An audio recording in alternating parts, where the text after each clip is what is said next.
Marcos, capítulo 16, verso 15. E disse-lhes: ide por todo o mundo, e pregai o evangelho a toda criatura. Quem crer e for batizado será salvo.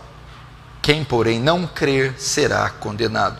Agora abra comigo no livro do profeta Ezequiel. Livro do profeta Ezequiel, no capítulo 2. Ezequiel, capítulo 2.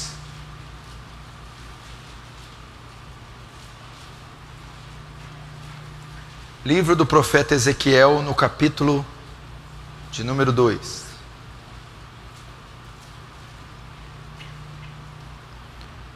Verso 1 diz assim: esta voz me diz, disse a Ezequiel, quem está dizendo é Deus: filho do homem, põe-te em pé e falarei contigo.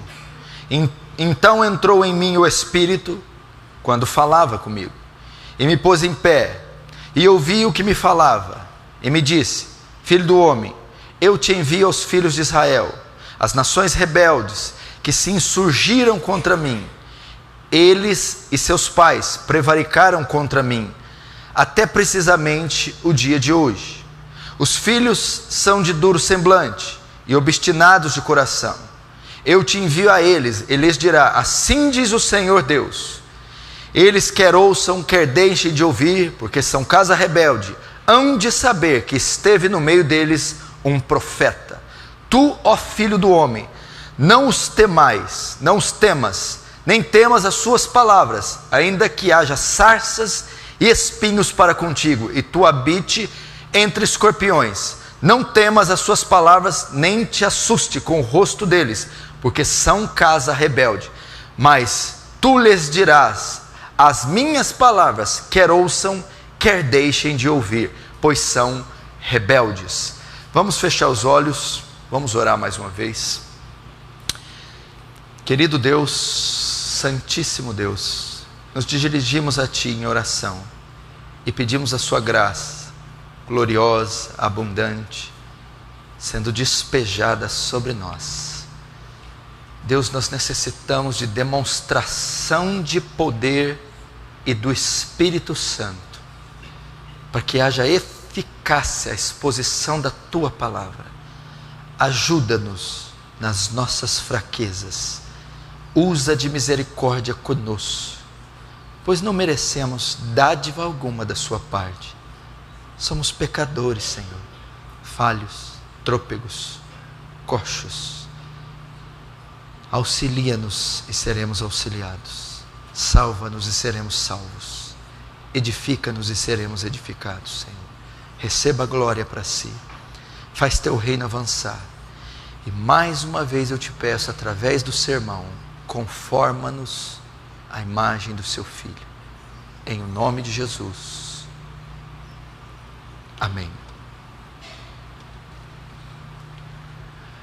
Presta atenção. 2015 já passou muito rápido o ano de 2015. E se você tiver boa memória, você vai se lembrar do que foi pregado nesse púlpito durante o ano de 2015. Foi uma enormidade de mensagens, das mais distintas, de todas as espécies possíveis. Mas é notório dizer que a mensagem que mais foi pregada foi a mensagem que diz respeito à nossa condição.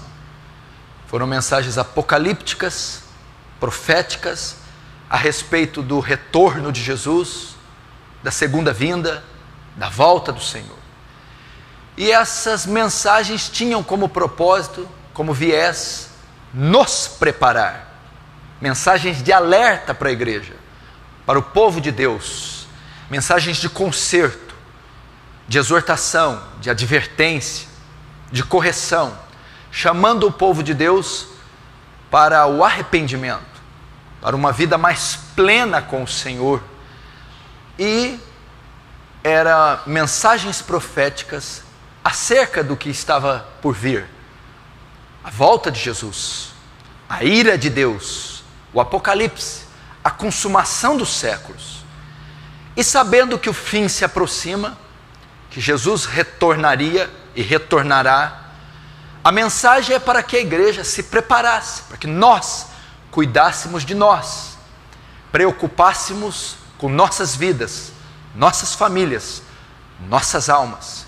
Foi um ano voltado mais para a nossa necessidade, a nossa salvação, por conta do perigo iminente que sonda a terra. Entretanto, nós iniciamos agora o ano de 2016 e, juntamente com a preocupação com as nossas almas, agora é um tempo de nós nos preocuparmos com as almas alheias, com a necessidade do próximo, com a salvação daqueles que estão à nossa volta. Uma vez que você já tem se preparado, você foi avisado do tsunami que está por vir, da consumação dos séculos, da volta iminente de Jesus, que afirma que ele virá como ladrão na noite, num abrir e fechar de olhos ante a última trombeta. Como o relâmpago sai do oriente ao ocidente, assim será a volta do Filho do Homem. Então você foi avisado. Jesus disse: estai de sobreaviso, para que não aconteça que essas coisas vos peguem de surpresa ou de improviso. Você está preparado, está se preparando. Contudo, há uma infinidade de pessoas que nem sabem do perigo que as rondam, nem sabem do perigo que está por vir. Estão perdidas nos seus pecados, mortas nos seus pecados. O mundo se encontra completamente desgovernado, como um caminhão ladeira abaixo. As pessoas estão perdendo o bom senso, as pessoas estão perdendo a coerência, as pessoas estão perdendo o amor e a bondade, fazendo do mundo um lugar perigoso de se viver, fazendo do ser humano uma criatura incontrolável, capaz dos atos mais descarados de blasfêmia e de maldade, agindo com requintes de crueldade de norte a sul, leste a oeste desse mundo, em toda a extensão do globo. Não há mais solução. A Organização das Nações Unidas, a ONU, ela está perdida. Ela não consegue solucionar. As grandes potências mundiais estão perdidas. E o homem continua. Quanto mais luxo, tecnologia, sofisticação, parafernália tecnológica, mais vazio, mais doente, mais psicopata ele se torna. O suicídio, ele está atingindo números jamais vistos. A moralidade, os bons costumes, os padrões familiares judaicos cristãos, cada dia mais extintos, estão se desabando, ruindo. Perdeu-se os valores morais. Depois do advento do pós-modernismo, o homem perdeu completamente a sua identidade. O relativismo, o pluralismo, o humanismo secular tomou conta, tomou as rédeas, tomou a direção da sociedade. É ele quem controla a opinião, é ele quem forma a opinião do homem. Então não existe mais valores absolutos na nossa sociedade. E isso tem se globalizado. Não há valores absolutos. Não há mais noção de certo ou errado. Então as pessoas, por conta do relativismo, matam, estupram, roubam, mentem, falsificam, corrompem. Nem as crianças estão sendo poupadas. Até as crianças estão sendo vítimas desse sistema. E é um sistema que tem tirado Deus do seu trono. A lei de Deus tem sido esquecida para viver conforme seu próprio desejo. E diante de tudo isso, você vê a condição do mundo. É um mundo doente. É um mundo carente. É um mundo que está completamente perdido. Mas o que me assusta é que a perdição do mundo não se encontra só na área social, só na área cultural, só na área familiar, na área civil, o qual está completamente comprometido. Eu vejo ainda uma situação muito pior. O mundo está comprometido na sua área espiritual. Nós estamos vivendo na geração mais perdida de todos os tempos. Quando eu digo perdida, perdida espiritualmente. A geração mais condenada dos últimos tempos. A geração mais maldosa, perversa, anti-Deus, anti-família, em que já vimos, é a nossa geração. E não há esperança alguma para essa geração. Você não precisa ir nos grandes centros urbanos, como Paris, Amsterdã, Nova York, Londres, para ver as atrocidades. Você não precisa ir nos países do Oriente, onde o que rege a miséria, o fanatismo e o diabo, como o Afeganistão, o Paquistão, a Índia, nem mesmo a Coreia. Você vai em cada esquina, em cada bairro, você vê estampado no rosto do homem moderno o que eu estou te dizendo. Você vê dentro da sua própria família, no seu contexto familiar, pessoas vazias, relativistas, insanas, doentes e completamente condenadas. Esse é o estado da humanidade. Agora, em 2016, é um tempo de nós nos preocuparmos com a necessidade dos de fora. E qual a única saída para essas pessoas? Qual a única esperança para esse mundo que há centenas de anos tenta buscar uma solução, encontrar uma solução para os seus problemas? Eu vou dizer a você, o único antídoto, a única resposta, a única solução é o Evangelho. É o Evangelho de Jesus. Não me venha com discursos socialistas, não me venha com politicagem, não me venha com nada disso. Nós tivemos aí pelo menos 4.000 anos de especulações a esse respeito e ninguém trouxe a solução para o homem. Só existiu uma pessoa que conseguiu a resposta, a solução. Só existiu um homem que conseguiu isso: Jesus de Nazaré.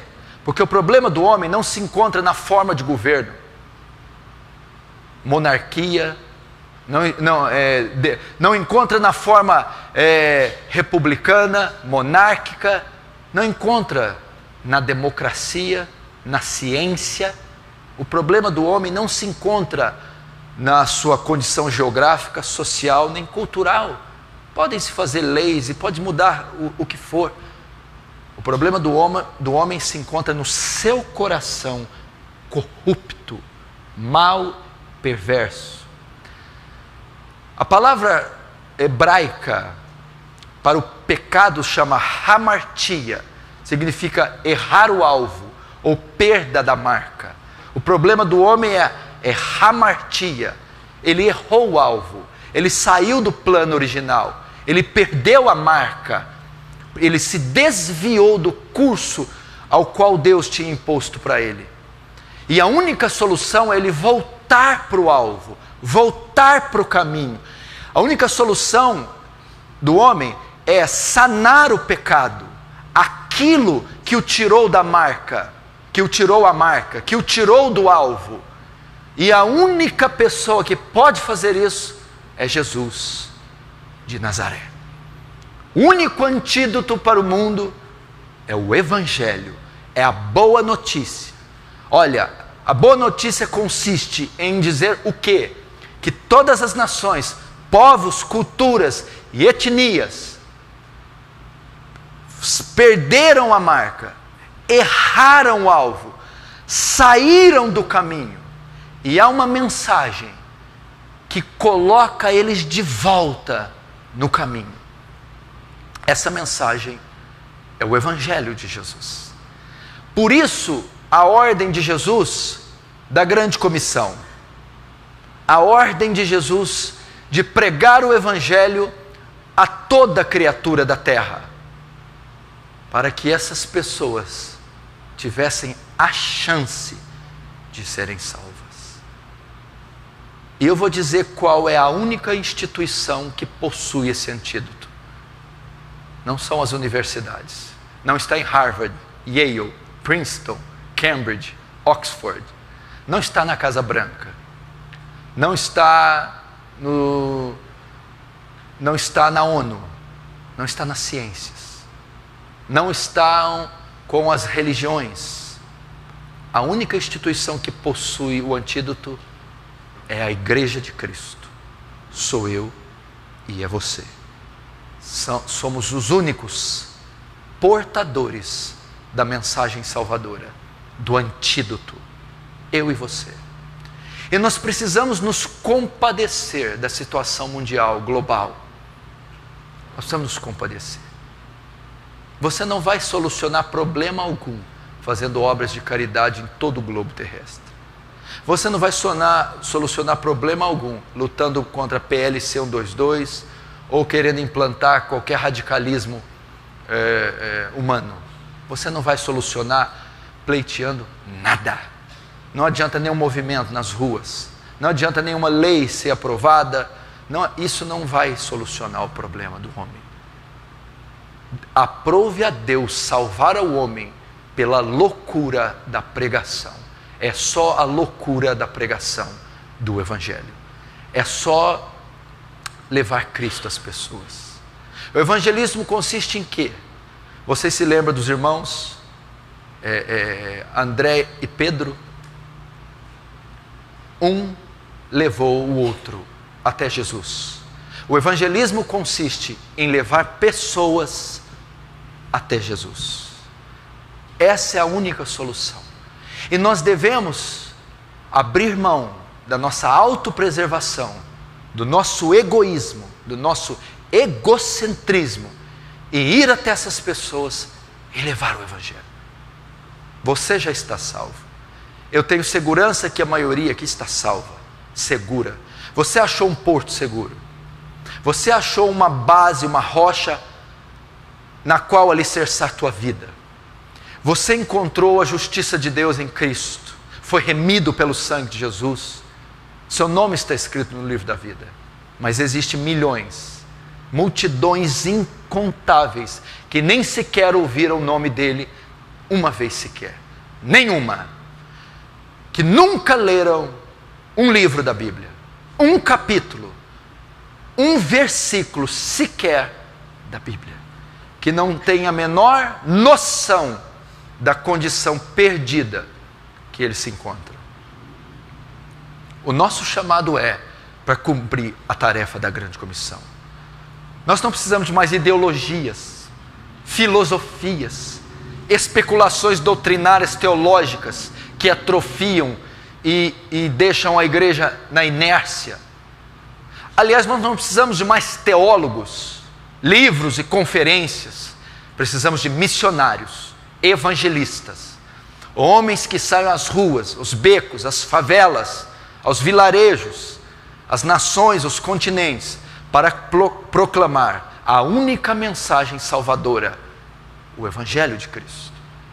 E eu estou convocando você para fazer isso, em tempo e fora de tempo. O tsunami está vindo aí.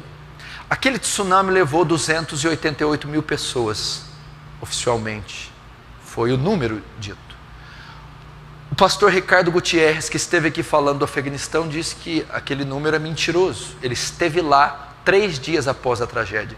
Foram 2 milhões de mortos que aquela onda levou. 2 milhões de mortos. O mundo hoje tem mais de 7 bilhões de pessoas. 1/3 da população mundial nunca ouviu falar de Cristo. 2 bilhões e 700 milhões de pessoas aproximadamente nunca viram uma Bíblia, nunca ouviram o nome de Jesus, nunca leram um texto da Escritura, não têm a menor noção da sua condição. Porém, a onda que está vindo aí, ela tem proporções tão gigantes, tão intensas, que ela está vindo para devastar os mais de 7 bilhões de pessoas do mundo. É a onda da ira de Deus, é o julgamento, é a volta de Jesus, e nenhuma alma irá escapar. Quanto tempo você acha que nós temos? Você tem quanto tempo de crente? Vamos fazer aqui números. Você vai responder para você. Quanto tempo de crente você tem? X. Nesse tempo que você tem, quantas pessoas você levou para Jesus? Você vai responder, talvez nenhuma, talvez algumas. Então, nesse tempo todo que você teve, 2 anos, 4, 5, 10 ou 20, você demorou 5, 10, 15 para levar o número que você levou. Você viu quanto é difícil levar uma alma para Jesus. Quanto tempo você gastou orando, intercedendo, chamando, chorando. E quanto tempo você acha que nós ainda temos até que Ele volte, até que você morra, até que o século se consuma? Temos muito pouco tempo. Por que temos muito pouco tempo? Para a quantidade de pessoas perdidas. Você lembra quando a AIDS nasceu em 86? E começou a epidemia, principalmente na África. E agora se instalou em todo o mundo, uma praga, uma peste. Você lembra da gripe suína? Você lembra da peste negra, tifo, malária, hepatite, dengue? Nós temos uma epidemia há séculos, em toda a raça humana. E ela se chama pecado. E ela vai exterminar, ela vai dizimar por completo da face da terra o ser humano. Agora, o engraçado é que essas epidemias, várias durante a história, não encontraram curas. Algumas encontraram. Hoje a paralisia infantil no nosso país é praticamente extinta. Hoje nós temos as pestes controladas, salvo o vírus HIV que ainda não encontraram. Agora a maior peste, a maior praga que já instalou na raça humana, o pecado, possui o antídoto.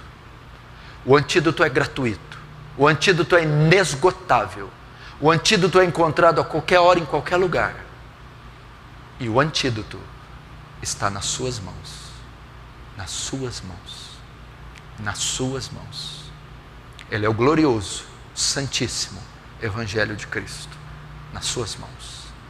Se tem alguém aqui que sabe pronunciar, dizer, balbuciar as frases que eu vou falar, essa pessoa está capacitada para pregar o Evangelho a toda criatura da terra, em todas as partes do mundo. Tenha ela a condição que tiver. Se tem alguém que é capaz de dizer, Jesus Cristo, o Filho de Deus, morreu na cruz e ressuscitou ao terceiro dia para salvar você dos seus pecados, essa pessoa tem um antídoto. Se você sabe pronunciar isso, você tem um antídoto. Você tem um antídoto. Você tem um antídoto.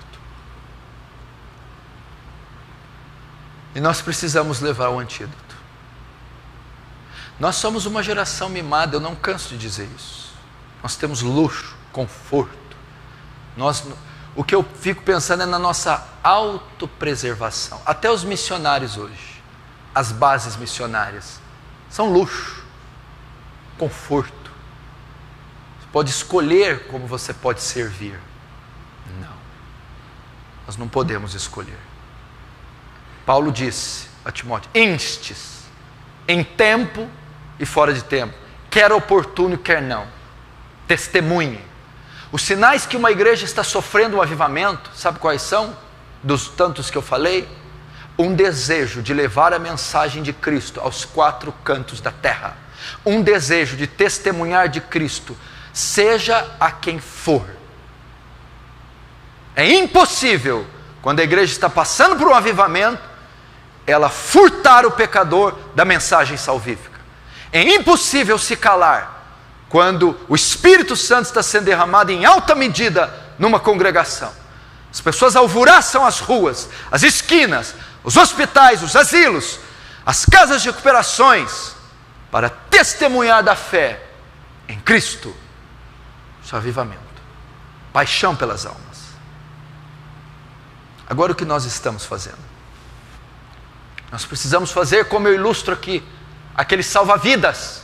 A guarda costeira passa a ele uma informação que a 2 horas daquela praia, daquela região, tem uma onda de 200 metros de altura. E ele deve avisar todos que ele puder, o máximo possível, que a vida deles corre em perigo. E aquele homem no desespero vai usar megafone, tocar o sino, subir no farol, na plataforma, gritar, arrastar pelos cabelos o máximo de pessoas. Pois quando você leu a primeira vez Mateus 24, Daniel capítulo 7, 8, 9, 10, Apocalipse, pela primeira vez, 1 aos Tessalonicenses, 1 Coríntios 15, quando você leu pela primeira vez, a guarda costeira celeste, o exército celeste, o Espírito de Deus avisou você, vem uma onda aí, e ela está próxima, vem uma onda aí, vai devastar a terra, vem uma onda aí, e vai condenar a alma dos homens. Você já devia, desde aquele dia, que foi te avisado, pegar botes, salva-vidas, subir em faróis, megafones, carro de som, e proclamar com todas as suas cordas vocais a mensagem de salvação ao pecador. Ao pecador. Ao pecador. Ao pecador. Para executar o que eu estou dizendo aqui, você não precisa de dinheiro. Você não precisa de pastor, você não precisa de nada. Você precisa de 2 coisas que foram te dadas: um livro e uma unção. Eis o livro, eis a unção habitando dentro de você, o Espírito Santo.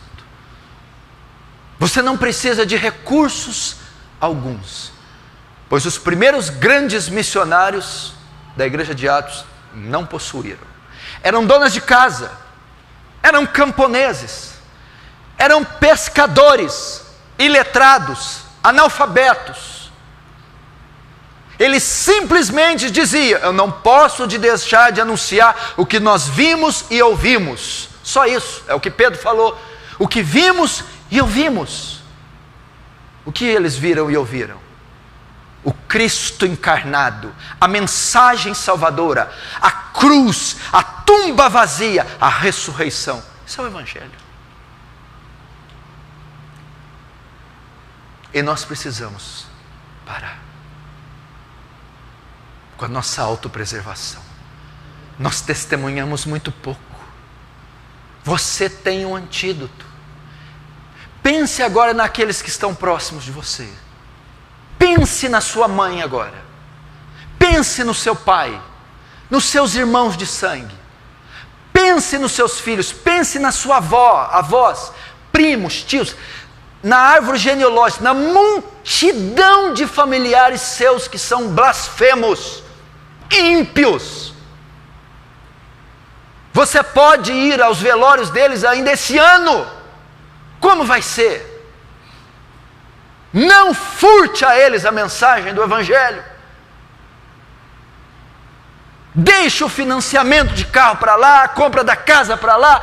Deixe toda a trivialidade desse mundo fútil, estúpido, e preocupe-se com as almas. É estúpido. Estava hoje na minha cama, à tarde, meditando na estupidez da minha vida. Todas as vezes que eu quero fazer algo fora do Evangelho, como descansar, viajar, comprar uma roupa, ir no restaurante, depois olhar a conta, eu falo: estúpido, estúpido, estúpido. Eu deveria estar me concentrando em almas. Você tem uma alegria momentânea, vê aquela mesa pista fria, aquela carne no churrasco, vê aquela blusa bonita na loja, troca aquele carro, põe uma planta bonita no jardim, compra um quadro, passa 8 minutos e 30 segundos, você fala, é estúpido, é vil, é fútil, é idiota. Eu deveria estar investindo em almas. Deveria estar no mato chorando por pecadores. Enquanto eu estou comendo aqui, alguém está morrendo de fome na favela. Enquanto eu passeio, alguém deve ter suicidado, pulado de uma ponte, dado um tiro na cabeça, assassinado num presídio. E eu não estava lá para pregar. Eu não estava lá. Paulo falava isso. Eu faço de todas as maneiras, com todas as pessoas, para ver se eu salvo algumas. Faço de tudo para com todos, para tentar salvar ao menos alguns.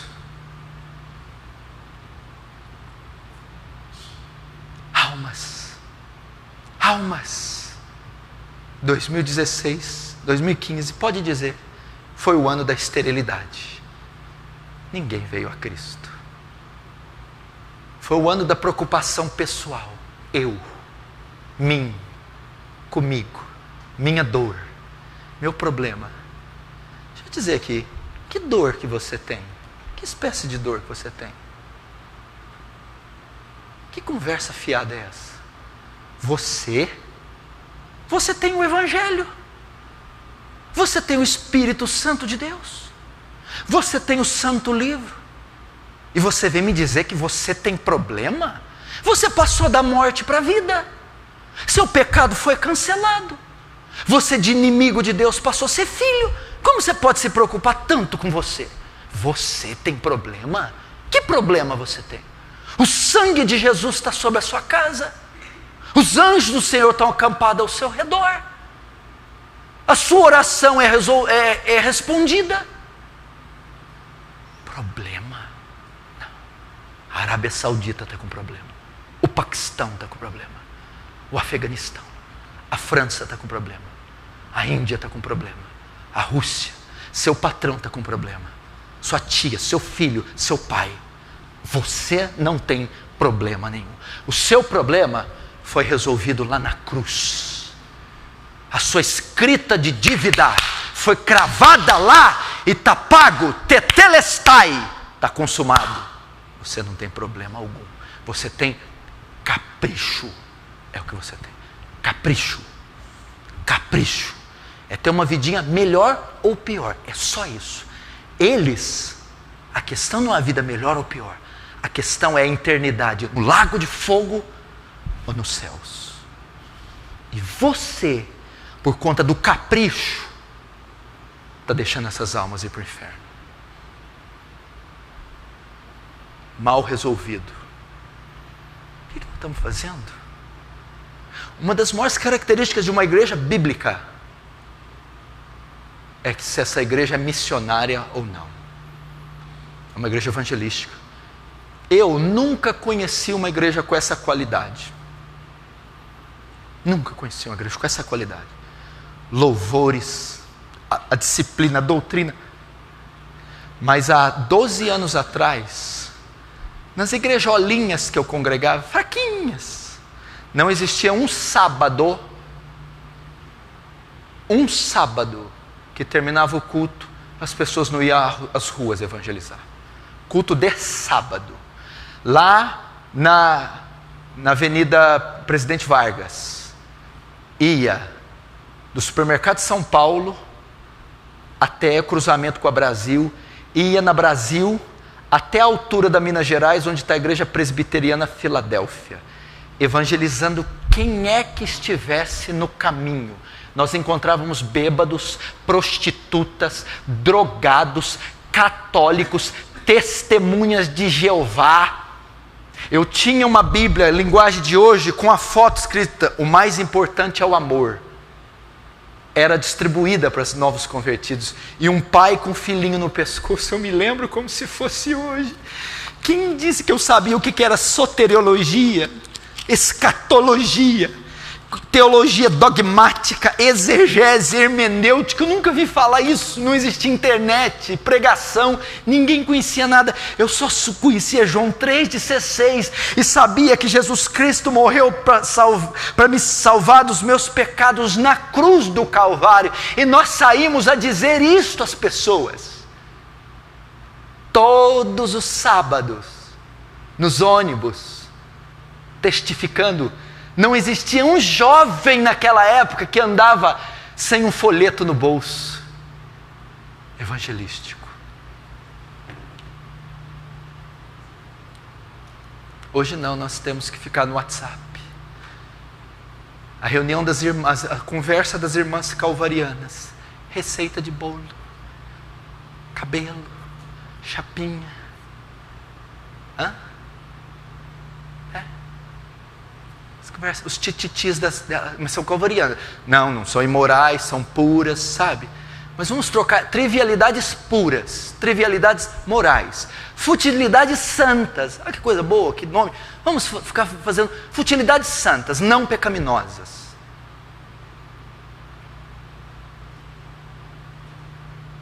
Conheço uma mulher, para vocês mulheres, ela não tinha esse dente aqui. Chamava Aparecida, mulher de oração, evangelista nata. Sabe que tipo de mulher que ela era? Que saía evangelizando nas ruas, pegava mendigo e bêbado dentro de bar para o cabelo, botava dentro da casa dela, dava banho, cortava o cabelo, trocava a roupa e pregava o evangelho. Mulher que ia nos becos e expulsava demônio dos maiores facínoras, ia em presídios, e em becos, uma mulher de 45 anos, hoje já deve ter mais de 60, mulheres de oração. Eu conheci o pai e a mãe da Silvana Ribeiro, ambos têm mais de 60 anos, aposentado. O homem criou 10 filhos dentro da igreja. Eles são mais de 60 anos, pai de 10 filhos, milhares de netos. Eu conheci. Eles não ficam um dia em casa. Por que eles não ficam em casa? Porque eles saem para a rua. O que vai fazer na rua com essa idade? Evangelizar. Evangelizar. Hospital, bêbado, drogado, prostituta, com mais de 60 anos. Um dia eu vou trazer aqui para contar testemunho para vocês. Não tem ideia a multidão de pessoas que esse casal trouxe para Jesus.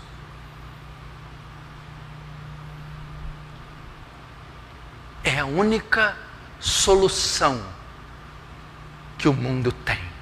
É o Evangelho. É levar a boa nova da salvação aos perdidos. Por que você se calou no seu trabalho? Por que você não testemunha da sua fé no seu trabalho, que custe até o seu emprego? Por que você não confronta a idolatria do seu patrão, o espiritismo, a bruxaria, e abre as escrituras e mostra para ele? Por que você parou de testemunhar na sala de aula? Por que você deixa o professor achincalhar a nossa fé, o nome de Deus, e não fala nada? O que está acontecendo?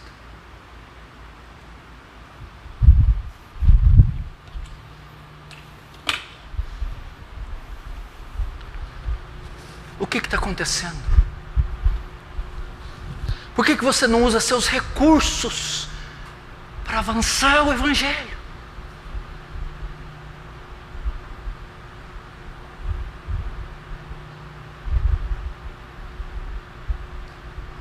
Eu não consigo entender como é que alguém estuda na universidade 5 anos e não traz ninguém para a igreja. 5 anos convivendo com milhares de pecadores, nenhum. Eu gostaria de um avivamento, a faculdade inteira se dobrando, mas ao menos um. Como é que pode fazer o ensino fundamental, o ensino médio, anos com os mesmos garotos, nas mesmas escolas, nas mesmas classes, dioturnamente, de segunda a sexta, e nenhum é impactado pelo seu testemunho de vida ou pela mensagem da sua boca. Meu querido, você não está os incomodando socialmente, deixando de fazer isso apenas, você está os condenando, você está furtando deles o antídoto das suas almas. Eles estão perdidos, eles nunca mais talvez vão te ver, e você seria talvez o único meio deles serem alcançados.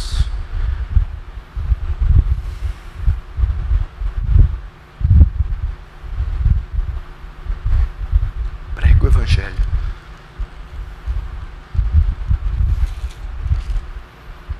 Se a minha vida cristã não resulta em salvação de almas, ela é inútil.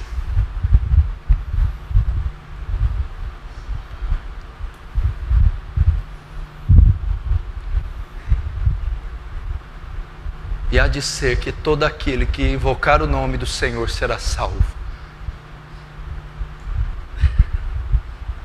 Esse versículo vai estar estampado na porta do tribunal do julgamento de Cristo. E há de ser que todo aquele que invocar será salvo. A África olhará para aquilo, a América, as etnias, os povos olharão como era simples. Era só invocá-lo. Era só invocar todo aquele, em todo lugar, de todas as formas, entre todos os povos que o invocasse, simplesmente seria salvos. Mas por que esse texto vai estar lá? Porque como invocarão em quem não creram? Nós não invocamos, porque nós não cremos. E por que vocês não creram? Como crerão de quem não ouviram? Nós não invocamos porque nós não ouviramos.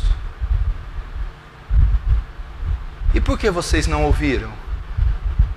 E como ouvirão se não há quem pregue?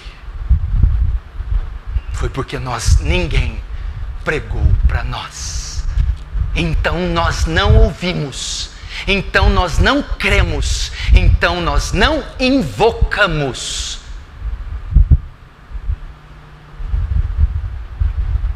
Precisamos pregar.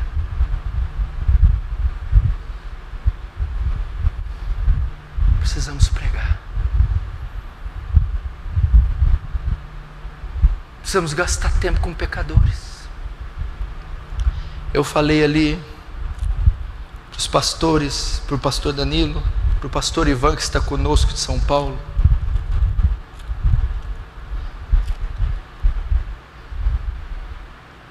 Enquanto a maioria aqui vai deitar para dormir, é a hora que começa meu ministério. Você vai deitar às 10 eu estou saindo de casa. A maioria das vezes eu durmo 2 horas da manhã. Fazendo o quê? Pregando o Evangelho, fazendo visitas, indo em tempo e fora de tempo, testificando, edificando, ensinando, orando, amando. E sabe qual que é a minha oração? A oração desse pastor aqui? Sabe qual que é? Eu vou dizer qual é. Deus, faz a minha vida ser intensa, porque eu acredito que ela não é. Eu quero ser um homem intenso. Quero ter uma vida intensa, gasta para o teu reino. Me leva as almas, presídios, hospitais, drogados, púlpitos, onde houver uma alma necessitada, me faz intenso. E daí meu corpo, e daí os ossos, nervos, carnes, isso aqui vai se corromper, vai se degradar. Ainda que o nosso homem exterior se corrompa, o nosso homem interior se renova dia a dia.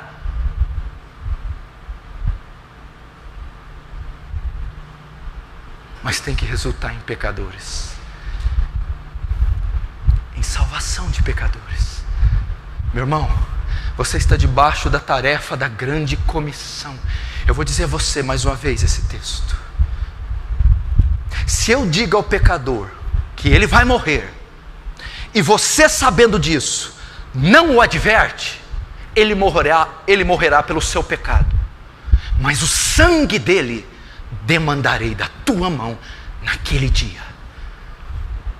Naquele dia. Quantos francanos Deus vai requerer o sangue da nossa mão? Quantos paulistas? Quantos parentes? Precisamos pregar. É o ano então de nós sairmos do nosso conforto, da nossa autopreservação e irmos para as ruas. Como eu posso testemunhar, meu Deus do céu, há tantas maneiras. E-mail, passe dezenas de e-mails, dúzias de e-mails, centenas de e-mails, milhares de e-mails, milhões de e-mails. Entregue folhetos, dezenas, centenas, milhares de folhetos, grave CDs, compre Bíblias, vá às praças, use o telefone, mensagens, faz virais com o Evangelho. Interceda, coloque um mapa mundi no teu quarto, ore cada dia para uma nação diferente, faça alguma coisa, porque elas estão perdidas,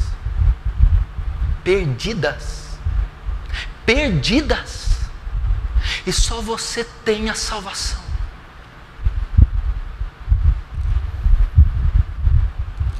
Como crerão se não há quem pregue?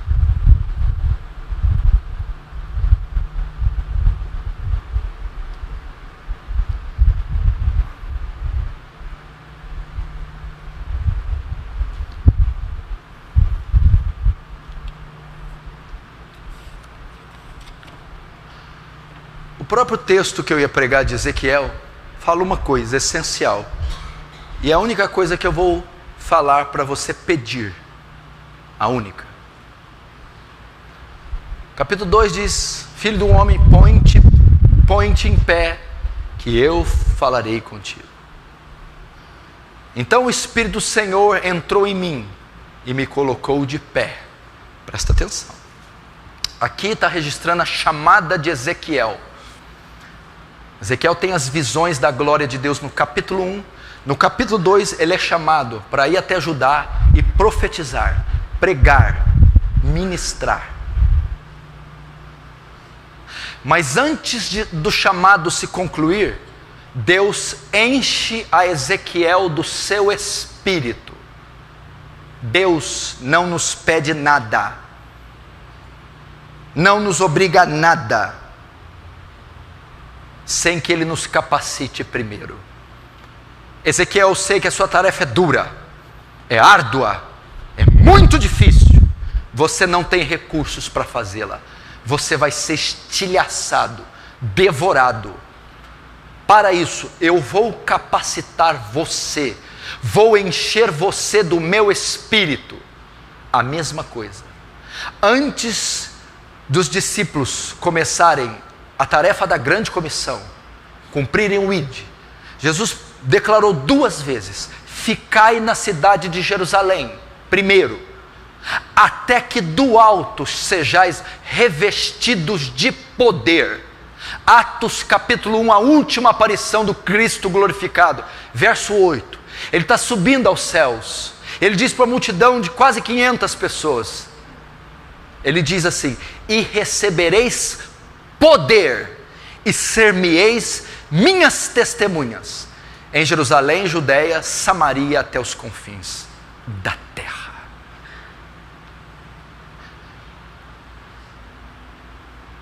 Você precisa do poder do Espírito Santo.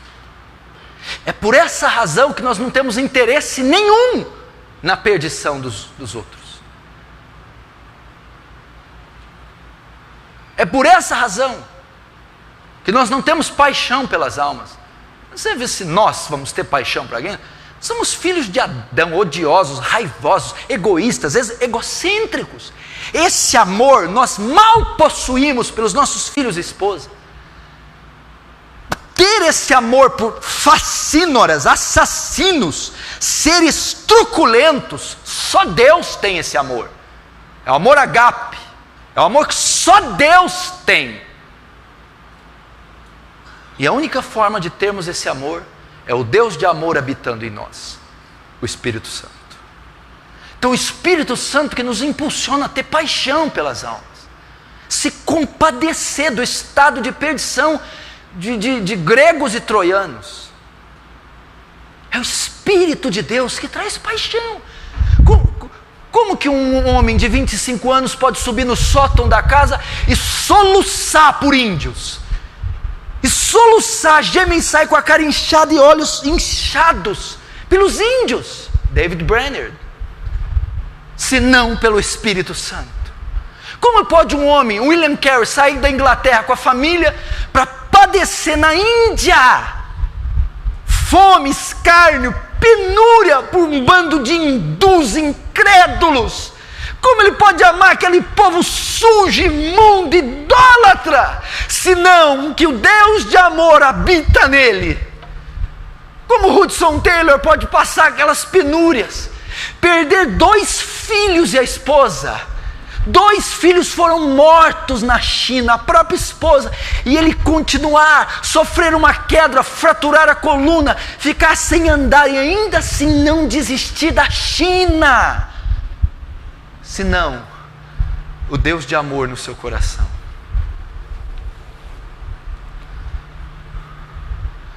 O que pode Paulo levar a dizer: eu preferia ir para o inferno e ver os judeus salvos? É o Espírito de Deus. Segundo, a capacidade para ir. Talvez eu estou acabando de pregar e você está sentado aí, está mais desanimado ainda. Eu vou para minha casa. Eu não. Eu não vou escrever nada não. Não, eu não vou ligar para ninguém. Não vou visitar. Não vou não. Não tenho ânimo. Eu não tenho força. Eu não tenho coragem. Eu não tenho ousadia. Lembra de Pedro? Nem que os outros te neguem, eu não te negarei. Chegou a hora de Pedro testemunhar. Você é um deles. Eu não conheço esse homem. Pedro não tinha coragem de testemunhar. Eu vi você com ele. Eu não sei quem é esse homem. Pedro não tinha ânimo. Não tinha força. Perguntaram pela 3ª vez. Você é um deles. Você se parece com ele. Eu nunca vi esse homem. Pedro não conseguiu testemunhar. Covarde. Fraco. Medroso. Atos capítulo 2, veio do céu um som como de um vento impetuoso e encheu toda a casa e todos foram cheios do Espírito Santo. Pedro sobe com ousadia e intrepidez e prega o seu primeiro sermão e testemunha a judeus e a gregos a ressurreição e salvação em Cristo. 3.000 almas são salvas. Por quê?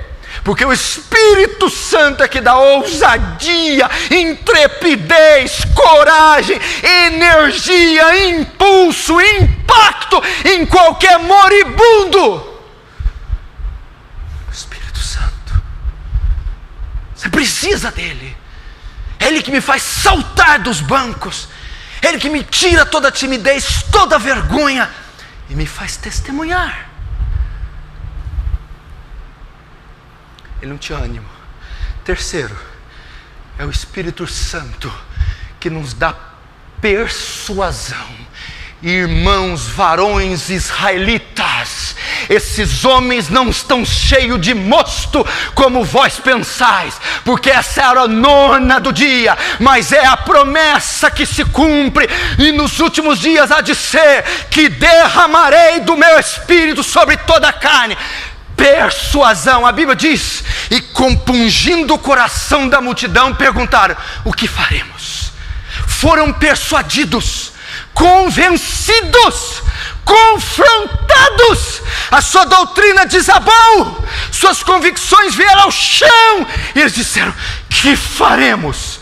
Arrependei-vos, para que sejam cancelados os vossos pecados e venham sobre vós tempos de refrigério. 3.000 almas. 3.000 almas. É o Espírito Santo.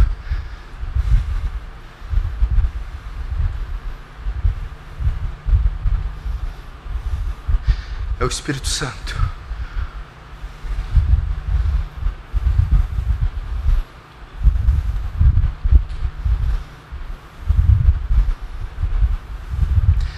Essa é a diferença, Cunha, Sandro, Danilo, dessa geração com a nossa. Essa geração tem farinha, mas não tem azeite. A nossa geração era destituída de farinha, mas como tinha azeite, poder. A maioria que desconhece o que é a palavra poder, que é a palavra dunamis. Só conhece ali o grego, o hebraico, mas não conhece, não experimentou dunamis. Não experimentou. Porque o dia que um jovem experimentar dunamis nessa igreja, qualquer um vai saber. Mas por que você sabe que nenhum jovem experimentou dunamis? E quando experimentar, todo mundo vai saber. Porque teve um jovem que em Atos experimentou dunamis, e toda a terra soube que ele estava cheio de dunamis. Seu nome, Estevão. Maravilhas, sinais, prodígios, pregação. Um jovem cheio de poder virou sua geração de cabeça para baixo. Eu não me lembro dele ter feito faculdade, nem participado de uma escola rabínica, nem feito doutorado em teologia. Era um diácono dos 7 separados que teve uma experiência em Atos 2. Ninguém podia resistir à sabedoria e o poder com que Estevão falava.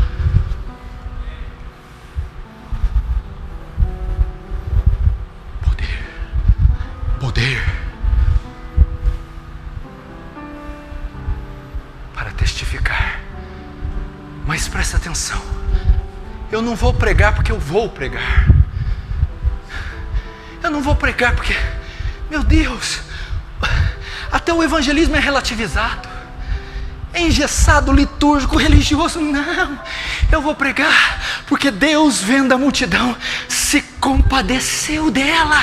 Deus, vendo o cego, foi movido de íntima compaixão. Deus, vendo a prostituta, é por amor a eles, é por vê-los doentes com os olhos vendados, é compaixão pelos meus irmãos, é pela necessidade salvífica deles, é porque eu sei que a onda vai os matar, vai devastá-lo e não vai ficar corpo de pé algum. É porque eu não quero vê-los ardendo no inferno. Arderão por toda a eternidade. Arderão.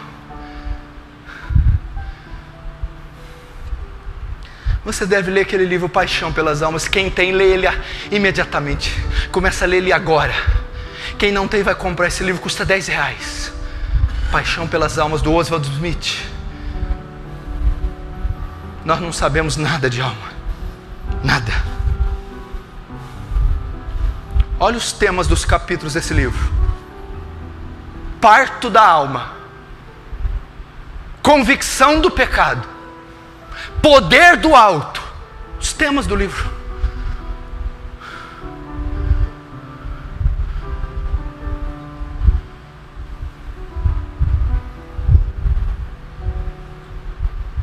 Prega.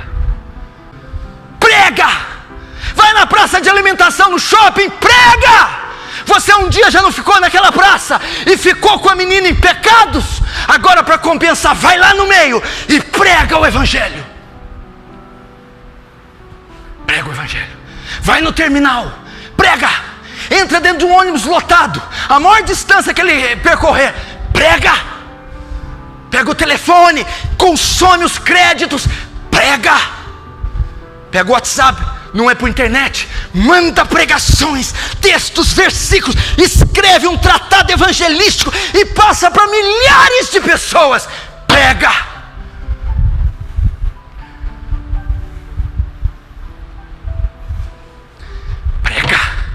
Vai na escola que você estudou, pede o histórico para o diretor de todos os alunos que você estudou. Pega o histórico, o telefone, o endereço, liga para cada um, visita cada um, dê um CD para cada um, pregue. Vai na faculdade, visite isso. Eu vou te falar uma coisa, eles estão lá esperando você.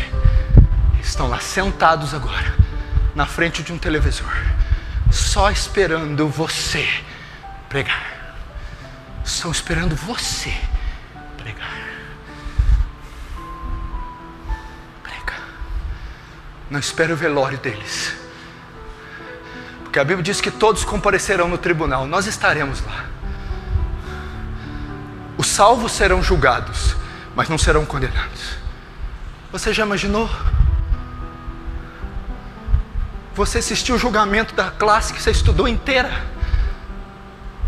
a quinta A inteira condenada, a sexta B, a sétima, o primeiro colegial inteiro, a turma do direito inteira, aquela vizinhança inteira, aqueles tios inteiros.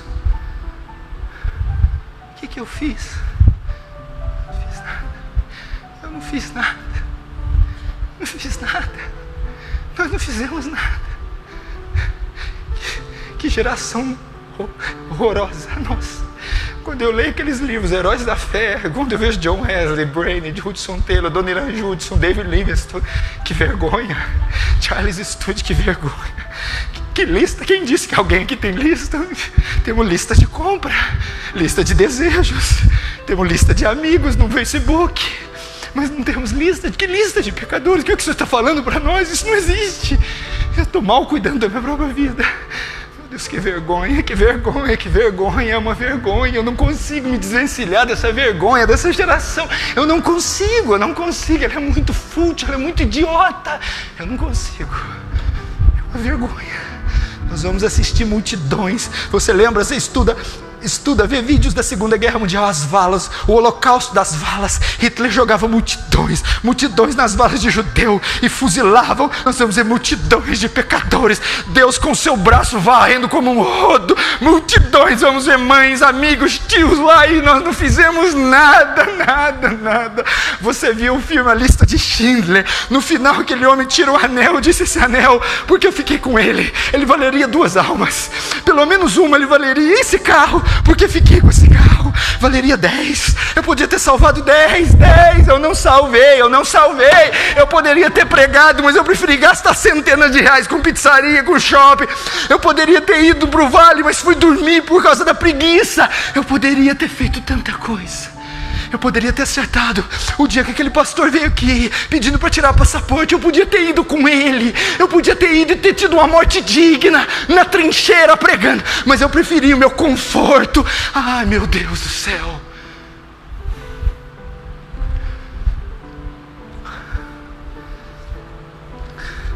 O culto vai acabar daqui 20 minutos. Para sua tristeza, daqui 20 minutos nós vamos voltar para nossa rotina horrorosa, infrutífera, gorda, estéril. Daqui 20 minutos tudo isso vai acabar e nós vamos voltar para a nossa realidade.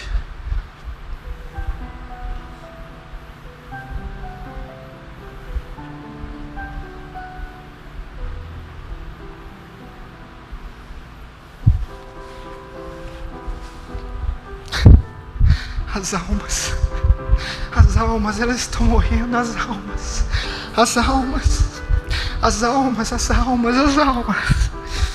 almas. Teve um dia que 2:30 da manhã, 3 da manhã, meu telefone tocou. Era o Jonathan. Ele me ligou e começou a chorar. Eu falei: o que foi, Jonathan? Pastor, são muitos. O quê?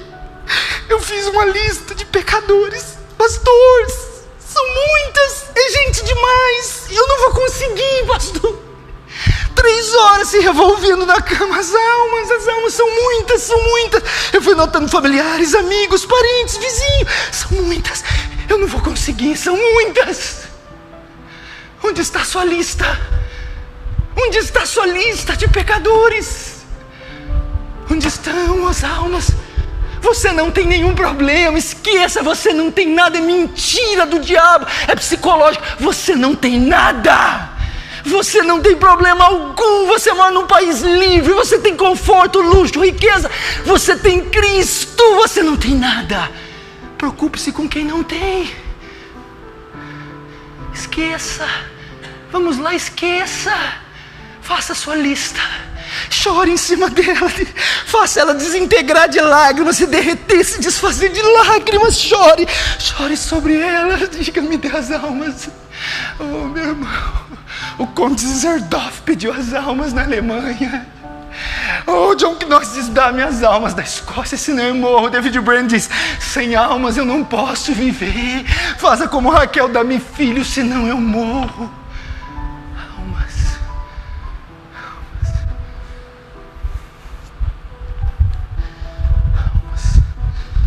Elas estão morrendo. Elas estão morrendo. Elas estão morrendo. Elas estão morrendo. O que a gente pode fazer?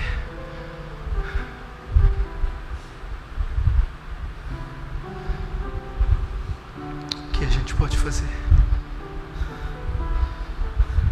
Será que pelo menos chorar por elas você pode? Pela sua mãe ímpia? Pai, amigo, se você pode, baixe sua cabeça e comece a fazer isso agora.